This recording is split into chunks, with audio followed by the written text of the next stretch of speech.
Welcome to another episode of Otaku Don. I am the host with the most, aka Sleepy Melbourne, in the building. Just Charles is here. What up? Charles. And don't stop Sun Jin-woo from walking in the door. Yeah, because get out of his way. You're just a silly little pop star. Yeah, so this episode starts off with this random pop star, Lee Meesing, trying to hoard all of the attention and basically has called a huge press there to basically announce him becoming an A ranker. He already knows he's an A ranker, so this is just he's joining the guild. And he had a bunch of scandals, and he's trying to throw people off the scent by becoming a hunter for a couple of years. Yeah. And honestly, this wouldn't have been a big deal at all if the security hadn't stopped him from walking in the door. Yep. But he can't go inside because someone else is going there and through an appraisal. And do you know who I am? That is Jin Sung. I feel like if you ever have to ask the question, do you know who I am? You should probably just leave. Yeah. If your face card isn't getting it and you're famous, this isn't a place that you're famous at. So. Or you could be. You're famous, but it's not the thing that's going to get you in the door. Like, really. Both S-rank leaders of the White Tiger and the Hunters Guild are here waiting for the results because Jinwoo has saved both of their guilds in some capacity. And he's just good looking out. Also, like, the morbid curiosity, there aren't that many S-rankers running around. I do think it's funny that he basically was trying to, like, sandbag it again. Yeah, like, he's still trying to sandbag. It's just like, bro, he was there. Yeah, so he's like, he still sandbagged it, by the way. Oh yeah. He didn't even summon any of the special ones. Arise. Also, it's also hilarious that he figured out the. I mean, he did bring Egress. He brought all the good ones. No. He didn't bring out Tusk. He's there. He was in the back. Was he? Yeah, him and the bear were in the back. And he was like, I can bring like 100 more. My thing is, y'all didn't even ask him to do anything with his physical abilities, and I think that's where y'all messed up. They qualified him as mage. But that's the issue. Y'all should have just checked to see. Just covered your P's. Yeah, like, why not cover all your bases? Because mages aren't supposed to be physically capable of doing all of that. You guys are the ones that made that decision, and that's where I feel like the fallacy is. You guys can't be the ones to say mages aren't strong and then also determine whether a person is a mage or not. You have to let them basically display whether they're strong or weak or what they have going on. Oh, Sanjay was such a weird character overall, because he is just kind of like, what the heck is going on? Why are all you people here? But I'm not special at all. Her brother Jinwoo is now announced to be the 10th S-ranker. 10th S-ranker in Korea, and he is on television looking like he's in shock and awe. Old soup coolers out here talking stuff still. And let me see what he's done. 100% received appraisal and was officially assessed as an S rank. And now you know that you've been talking trash and kind of being a douche to an S ranker. And Tony's least favorite healer. Man, she's so trash. What are you talking about? I thought you would praise her for taking a step back and knowing her limitations and not getting people hurt anymore. You said she shouldn't be there. Now she did what you told her she should do, and now you holding her, and now you up here irritated at her. I don't want to see her no more. Nope. You got to see the gratification for everybody. But we get to switch scenes, and we go to basically a father-son conversation between, what is the father's name?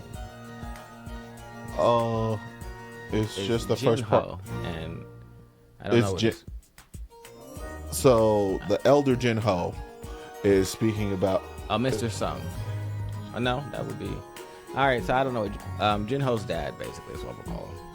Well, no, like Jin is his, like, I don't know. I don't think Jin is the first name. Jinho is one word. It's the family word. No, Jinho is one word. Is it? Yeah. Is At least it? when I read it on this screen, it's written as one word. Well, we'll just refer to him as Jinho's father because ultimately it kind of doesn't matter.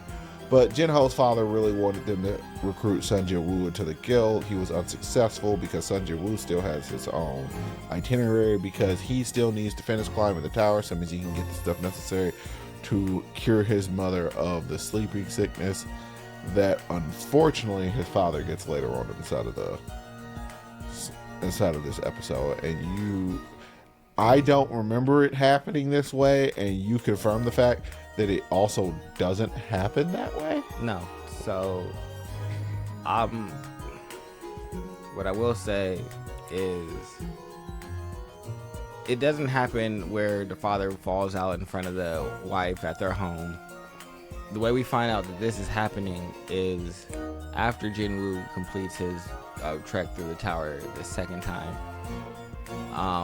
We get a scene with Jinho's dad, and he's in his office, and one of his attendants is coming to him, and it's like, oh, he's like, how long have I been asleep? And so it's like, oh, this has already been happening to you, my guy, and you know this, and you're like trying to work and find ways to like make things fortified for yourself. Okay.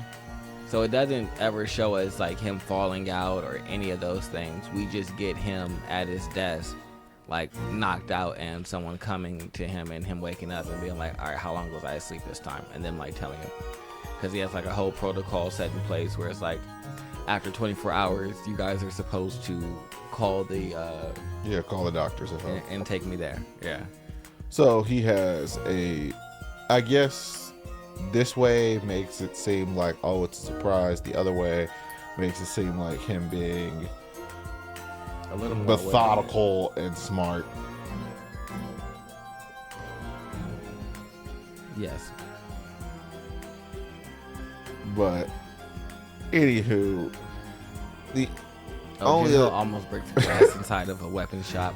But the only other thing of primary consequence that actually happens this episode is that he heads back into the tower and starts climbing again. Yeah, and he finds a group of demons that are strong enough to destroy his soldiers, and so he heads off to face them himself. Sentient and sapient, I do believe, soldiers. Yes. And that's kind of where we leave off. So, how do you feel about this episode overall? It was decent. I wish we got more of the tower. Like, I didn't think that the shop stuff was so important that they needed to spend so much time on it. Well, like, they had him go through... I feel like it is important just because of the fact that it shows the stuff that he's using is far and away better than the stuff that everyone else has. And it also starts to show you some of the weirdness of the shop and what the heck, like, Sun Jin-woo is ultimately, like, inside of a different set of circumstances than the rest of the hunters on Earth are. Because honestly, I have no idea where they're even getting their stuff from, because it doesn't seem like they have a class that is like a blacksmith or something. They don't have craftsman classes. I think they get it from the dungeon. But that doesn't make any sense because I've never actually seen the weapon drop like that, I don't think. I think you only get them from the high class dungeons, but Jinwoo's never like collected anything from any of those.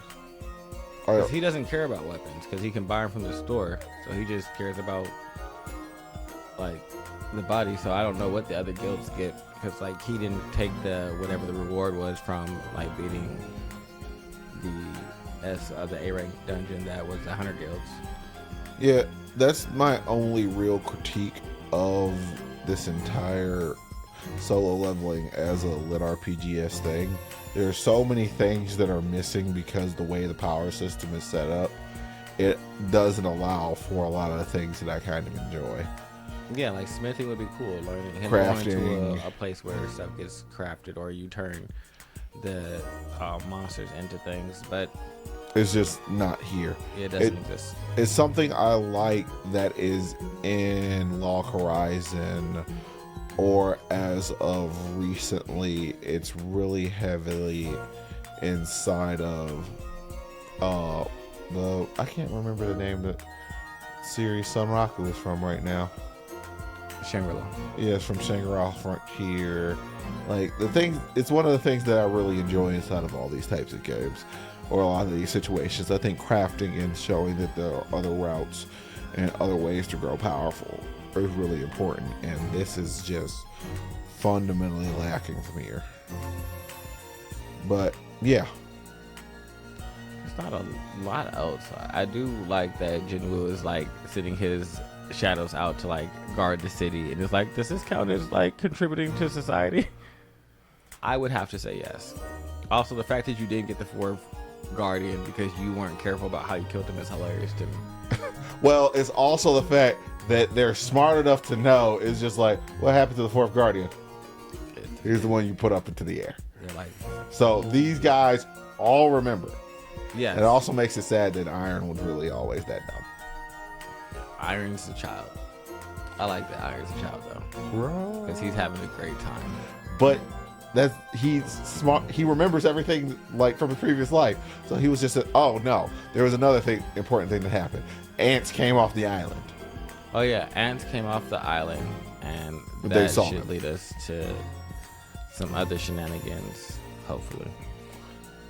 I'm excited for that too. Also, what do you think they're gonna do? Because some of the Koreanness of this show starts to show through inside of some of the geopolitical climate shows through inside of the manhwa and certain opinions about certain countries, They'll probably just take it out. particularly Japan. Yeah, they'll probably just take it out Yeah. Alrighty. and just leave the commentary out. But other than that, make sure you just like, subscribe, and comment below. All right. Bye bye. Bye.